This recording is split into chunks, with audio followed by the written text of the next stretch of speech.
up, you guys? This is Rob from Gay Guy Plays, and today on The Daily Grind, I promise that this is not just another installment of Rob reads you shit that you don't want to read yourself. However, I did want to do a quick overview as to how to do the Operation Buried Depths event. Then after that, we'll be talking about Hildryn, the weapons that come along with her, as well as the stats that are attached to those, and a little bit of Fashion Frame. Now, of course, we can't talk Fashion Frame without taking a quick look at the Limbo Deluxe skin that is out, as well as the accessories that are bundled in with that. And we'll chat about anything else that is new, maybe a little bit of Melee 2.999997. Listen, I don't make up those numbers, but without ado, let's go ahead and jump on in. So, Operation Buried Depths. There's a lot of verbiage that's going on underneath this that I don't really feel like talking about, but let's go ahead and knock it out very quickly. You can receive operation-specific rewards by participating in parts of this event. The first reward is more abstract. You can expand the Orb Valis by solving a puzzle together. There's legitimately parts of the Orb Valis that you can try to fly to, and you'll just get pushed back. You'll see buildings, you'll see things that you want to, get all up in. However, the universe says no. And until we unlock these things, we're not going to be able to get to those parts. Now, as you guys know, there was a little bit of a Section D puzzle that we had earlier. Each of the different partners actually had different sections, but as you can see right here, oh, wait, no, it's me flashing the fact that I am Mastery Rank 27 now. I'm just, let's tab out of that and get into this map. So as you can see, it is Sickle_Inc that actually went ahead and completed that. He or she or they or whatever got all up on that D and are giving us some markers as to where we can scan some things to help progress the event a little bit further. Now let's continue. That's what's tied into the first reward. Next up, we have the main thing that's being tracked on the UI. Thermia fractures are cracking open the surface of Venus, and we need to go ahead and close them up. The rewards for this are an Operation Emblem, Amalgam mods, and we've got 2 different tiers of that, and you actually get 2 mods per tier, which is very, very nice. We get an Operation Citadel and the Opticore Vandal. You're gonna need 100 points to get that Opticore Vandal. So you get 1 point for each Thermia fracture you close. If you close 4 fractures with 1 coolant canister, you get 3 bonus points for 7 in total. So slowly working your way up for that. One of the other things that I do want to kind of put out there and leave this down in the comments to let me know, because I was actually streaming for 4 hours ahead of this and we were doing a little bit of the event. Some people said that you couldn't do multiple fractures at once, and I instructed my team to stay the fuck away from me so that I could go ahead and do 1 fracture by myself and they should go see if they can do a fracture by themselves. Well, they ended up all coming back to me, so either they didn't follow my direction or you really can only do 1 at a time. So comment down below. I'll pin something that gives you guys an idea if that is true or not.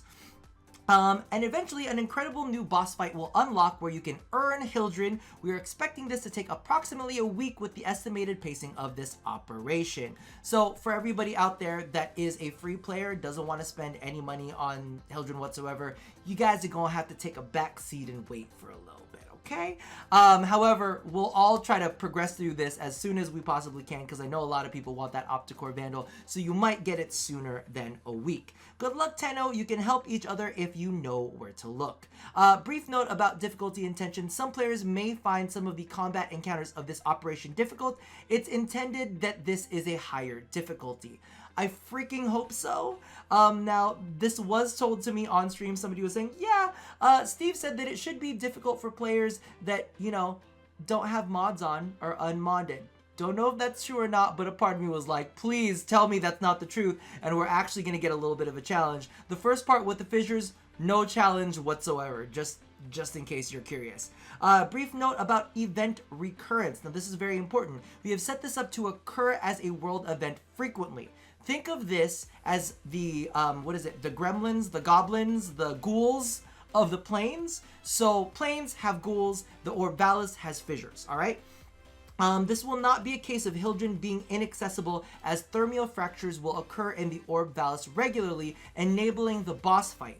we will be monitoring for balance as always. So once the event is over, you'll be able to continue to close fissures, which will go ahead and spawn the, what I'm assuming is going to be the Exploiter Orb, and then you'll be able to fight that to get parts of Hildryn. Now, frequently asked questions, how do I start Operation Buried Depths? There are 2 parts of the event that you need to contribute to. Scan anything that looks mysterious. A map might just be floating around the Orvelis. So you go ahead and take a look at that. Also, be sure to go ahead and reference this just in case you need to find things that you need to scan. Also take a look at other partners, but only partners that I like for their parts of the map too. Remember, we are Sector D. They can be whatever other sector they want to be. Moving along, Bird's Eye View will help you find the Thermia Fractures. Kill coolant Rachnoids to take their canisters and put them on a Thermia Fracture.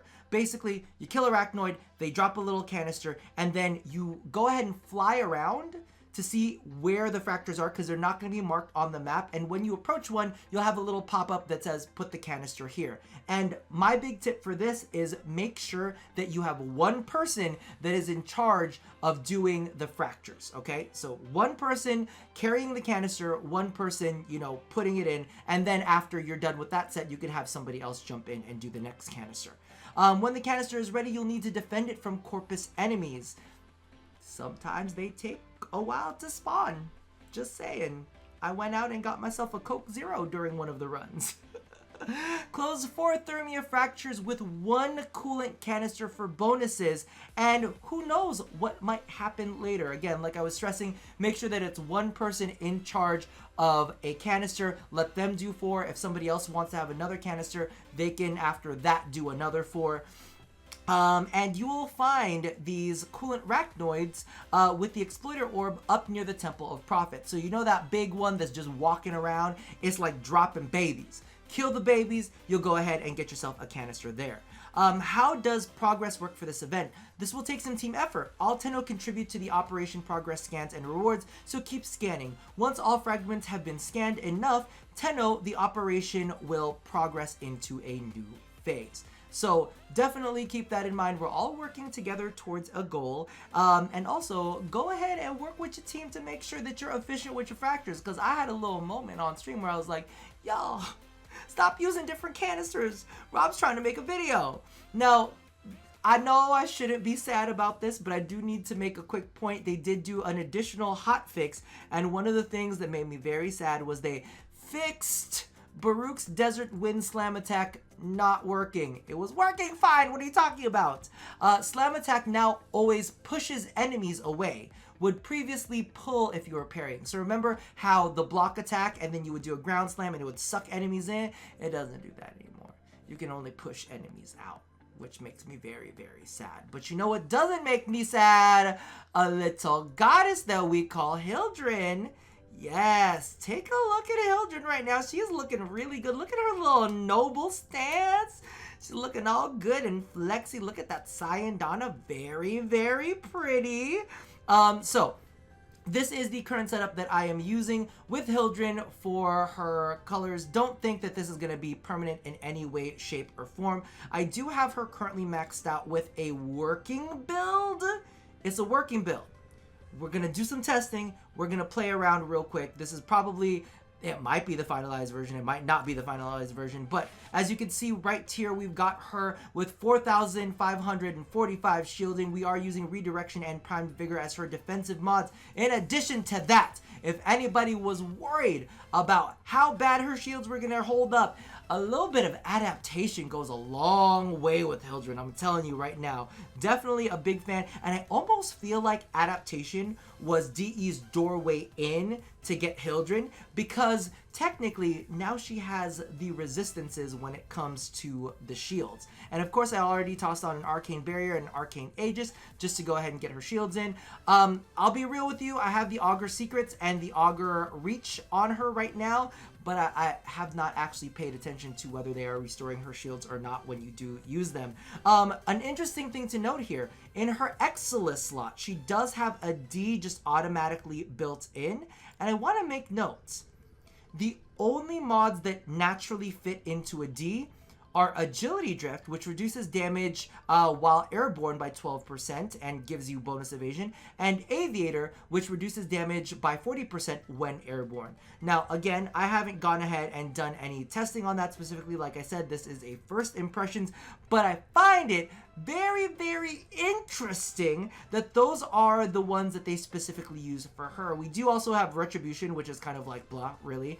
Prime Sure Footage, which as you can see, I didn't max because that is a slap in the face of all veterans everywhere. Shock Absorbers, which, you know, isn't really that great. The ones of note, are really Aviator and Agility Drift, because, you know, they're kind of hinting that maybe when she's airborne, she's kind of dope like that. All right. The other thing that I do want to make note of is, as you can see right here, we have these new insignias, which actually let you take a look at her abilities, as well as how her abilities are altered by the mods that you put in. Very handy, so you don't have to continuously pop in and pop out in order to take a look at, you know, what's happening, what's up, right?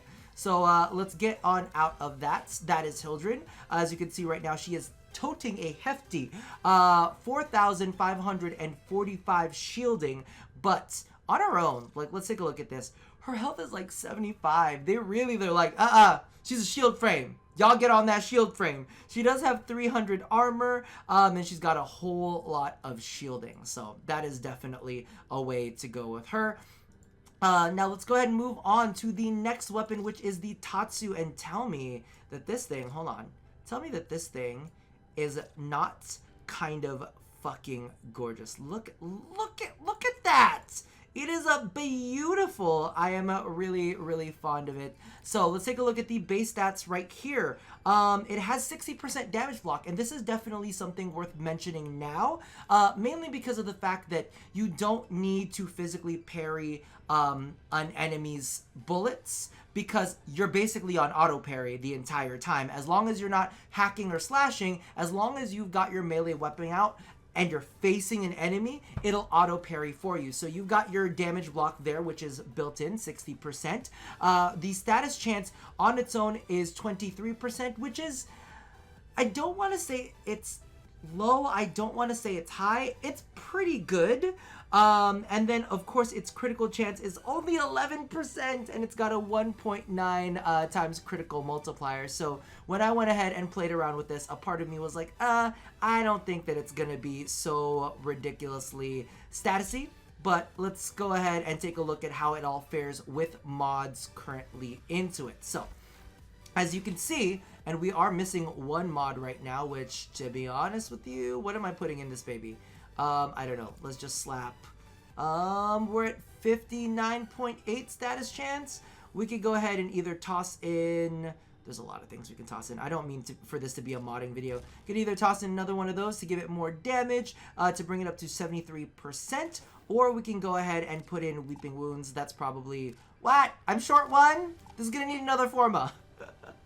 Or probably put in Weeping Runes. One thing to note, Wise Razor comes off of the Coolant Rachnoid, so just in case you guys wanted to go ahead and grab this stance, that's exactly how you're going to be able to get it right there. I want to say that this is slash based, but it's like slash and puncture. It's got a tiny bit of impact on there, so you'll get some good slash procs in there, which means that I should probably running a little bit of viral instead of corrosive. But like I said, first impressions, like it as a status weapon so far. I am quite enjoying it. We'll have to play a little bit more, so wait for my full-on video with that. The next thing that we're going to go ahead and take a look at, actually, we should have taken a look at Balefire. Sorry, I'm doing this out of order, but, you know, first impressions. So, let's take a look at its base stats real quick, so that you guys know exactly what's going on with it at its core. Its critical chance is only 5%, and its status chance is 10%. Its base damage is electricity. It's 620 points of damage. So a part of me is like, it kind of hurts just a little bit. And it feels just okay to use. I won't say that it feels really, really good to use, but the current build that I'm running on it, which is, again, a first impressions build, we have 68% status chance, and it's got a decent, I think it said that it had I think it had like what, a 5%, we'll look at this new screen, a 5-meter explosion radius, or a 5.25 meter explosion radius. And you can do just a quick shot, or you can go ahead and charge it up. So that's that. Let's go ahead and take a look at what I actually really enjoy, which is the Larkspur. Oh my god, I didn't finish leveling this thing up. But let's take a look at its base stats. Listen, I put a forma in it. I swear to God, I put a forma into it. You can see there's a forma there. But this does have 2 different modes of fire. We'll all take a look at this in the simulacrum in a bit too. So as you can see right here, it's got 50% status chance. It's got a low critical chance on the held version. So this actually has 2 different modes of fire, which you're able to swap between. And it actually, as its own passive, it gets extra reserve ammo when it's being held by Hildryn. It also has a charge secondary, or not secondary, but secondary fire mode, which you can swap into, has more critical chance and a little bit, a little bit less status chance. Me personally, I hate the charge, but we'll be taking a look at that in a second. So let's go ahead and jump into the, what is this thing called? Into the marketplace real quick. And you saw her little shoulder dash there. Hildryn herself is 325 plat. The Larkspur on its own is 125. There is, however, a bundle which comes with her alternate helmets, the Hildryn herself, the SANDR, and the Larkspur, as well as a Gravimag and some affinity boosters for 575. So just in case you want to get your hands on that, that is definitely a way to go. I feel bad because I'm not showing you her alternate helmet, but I'll go ahead and put on her alternate helmet real quick, and then after that, let's go jump into the simulacrum. So you can see she got her braids on, right? Looking real good. Alright, so real quick, do pardon me for the lighting swap. I looked like I was being tanned into a different race, and that might be, you know, a bad look for me. So let's go ahead and take a quick look at Melee 2.999, as well as some of the weapons that are going on. So as you can see right here, we have the Tatsu. So these are the combos. The combos are looking really good. Oh, it feels nice. So this is the basic combo. And then this is a block combo. Look at that spin! Oh, I love it. And then this is the right click. Left click combo, right click combo. So just in case you guys were curious as to what that looks like. But one of the things that I absolutely love about this is you could go Balefire, right? Boom. And let's charge it up real quick. Boom, right? And then you can go into the melee, right? And then you can go right back into Balefire. So for those of you guys who are curious about Melee 2.9999997, it feels really good. So now let's go ahead and take a look at how the, the Tatsu performs. So let's grab a Billy real quick. Let's go ahead and grab you. It's been a long time, babies. It's been a long time, and we need to raise this up to 165. Because that is the new max rank for me. We're going to go ahead and pop on some invincibility, and we're going to simulate. But before we do, we're going to put away Kitty real fast. So bye-bye. We're going to give you a little bit, let's do this with a little bit of viral, just to give you guys an idea, because I think that that is probably going to end up being the way that I use this. If I could just go ahead and find viral. Where are you? Oh my god, there you go, Vicious Frost. So we got viral there, and I'll just toss some fire in the meantime. How about that? So we've got viral, and it's got, is it me? Or this weapon has base radiation in there as well. So really good for condition overload, just in case you guys were curious. So let's jump on in. Oh! That direction melee feels really quite nice. Oh, look at the visual effects of this. What? Okay, so honestly, you know, maybe not the most powerful weapon in the world, but it's only a mastery rank 7 weapon, I believe. So let's go ahead and simulate that one more time. Oh, and there is that directional melee that we all really love. Ooh, there's some ground slams in this combo. Wow, I really love the look of this combo. Not bad at all. Am I saying that it's fantastic and great? I'm gonna say it's looking pretty sexy. All right, So that's it for now. I'll be doing more playtesting when it comes to the future. But let's go ahead and simulate the bombard along with our arc gun.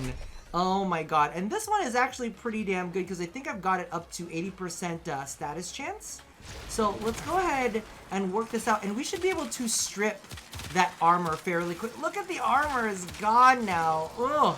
It's gone. So this actually bounces between multiple targets. Let's go ahead and spawn a couple of those corrupted bombards real quick. Let's do 1, do 2, let's do 3. And let's go ahead and see how this performs like that. Ooh, armor is gone off of you, babies. So let's go ahead and jump into the next one. Look at the visual effects. D did a great job with these visuals. Their armor is gone too. Look at that. I think they got to be a little bit closer, and having some radiation in there really helps bring them together, right? Fantastic. So I'm actually kind of impressed with this weapon. Just a little tap. What I'm not impressed with, however, is switching into its charge mode, because I really kind of sort of hate it. So the first gun was like Winston from Overwatch. This one is basically like Zarya. So, oh wait, there's a charge. And that's it. It's got a crazy ass recoil, and it'll knock enemies around. But I don't really find it to be effective. Maybe it's good for like clearing an area. It looks like it will always knock enemies down. I wonder what it looks like with its projectile. Like that's a pretty, even its projectile is hella pretty. Hold on, let's oh, look at that. Hold on. There you go. Very pretty. Not as effective unless, you know, you want to go ahead and clear out a group of enemies. Maybe for like lower levels that'll actually work out really well. But for something a little bit higher tier, I'm not necessarily super duper excited. Now, last but probably least, let's be real, is Balefire. We got to go ahead and swap into some Balefire, see how this works out. Because if I'm going to be honest with you, like, again, like I was saying before, I felt like Balefire... Well, at least you know you can knock enemies around, and it's a form of CC at the same time. So there's a little Balefire action there for you. You can tell it was not doing a lot of damage to, like, high-leveled enemies. But it is very capable of knocking them around, which gives you some nice CC. Let's try a little armor strippage from her too, and see if that helps it at all. Let's go ahead and do this real quick. And I know it's not necessarily realistic for us to always test over like 165s, but the reality of the situation is, we want to see how Hildryn holds up late game, and I think that's gonna be the end of that portion.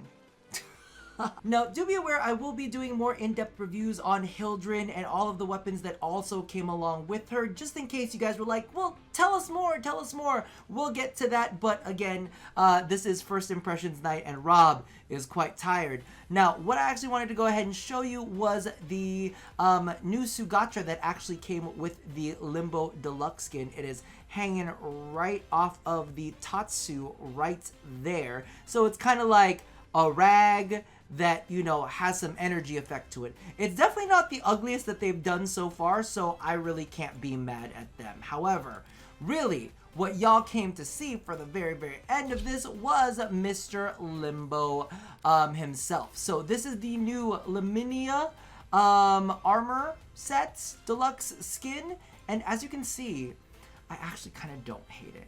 I actually kind of do like it. And I know that I said, you know, that, you know, it was a little weird, but now seeing it in real life and customizing it, it's actually not, it's not as bad as I thought it was gonna be. It is definitely fucking weird.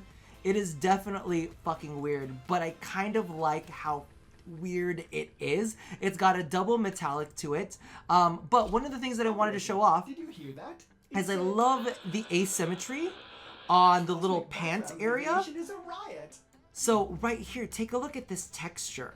That is absolutely gorgeous. I love that like torn rag texture. I almost wish that we had that for the Banshee Deluxe. It is really, really glorious. I do have the Titania Noble on it. The only thing that Titania is useful for at all in this game, because we know she is the worst Warframe in game currently. I am a big fan of just how everything flows. There's a lot of clipping that's going on, if we're going to be completely honest, but the way that the fabric flows does look really dope, as well as that on the hip. Now let's go ahead and take a look at the Sayandana that comes along with it, which, to be completely honest with you, I already forgot the name of, so you're going to have to endure me scrolling a little bit, because I know how much everybody loves this part where they're like, Rob, just go ahead and take a look. It's the Sidriel Sayandana, and again, it has more of those tatters that I'm very fond of, as well as some of the clipping.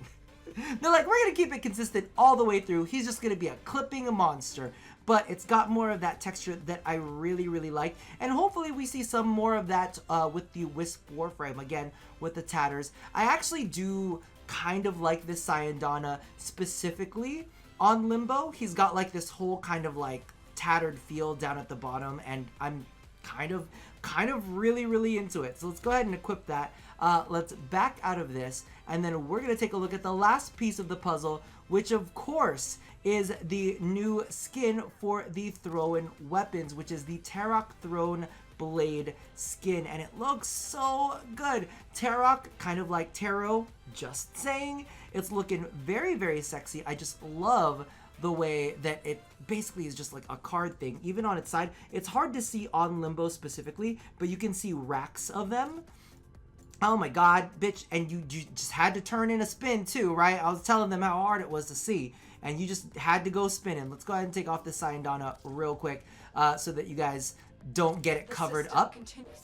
To chaos. Check navigation And for active invasions. I'm honestly not sure if the audio is like ridiculously loud, which it might actually be. So as you can see right there on the hips, you've got the cards that kind of like extrude out. I really, really like basically the whole thing. I love the attachments and I love the card theme. It's not something that we see very often, and it's kind of like a way for DE to make tarot cards in Warframe. So definitely fond of that. Let's take a look at how much it costs in the market real quick, just in case you guys are already excited for this one.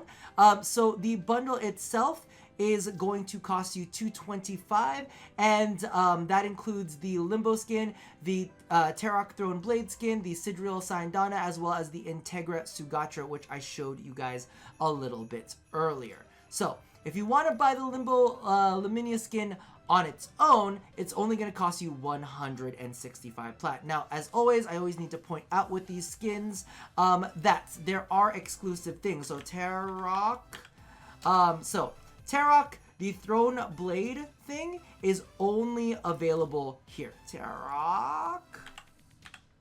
So if you want those, you're going to have to get it here. The Sayandana is the Sidriel, right? I'm just making sure. Just making sure, because I don't want to speak out my ass. Sidriel. Yep. Sidriel. I spelled it right? Regardless, for those of you guys curious, it is Sidriel. Yep, it is exclusive to the collection. So any of the extras that are in the Limbo Laminia collection are going to be that specifically. So, you know, don't end up messing up and spending more money because you didn't end up getting the bonuses if you wanted the bonuses. Regardless, this video is super duper long, so I'm gonna go ahead and leave it here for now. If there's anything that you specifically want me to do a review on and get more in depth with, leave that in the comments below. But as always, love somebody, hurt nobody, and touch your body. I'll see you guys next time. Bye bye.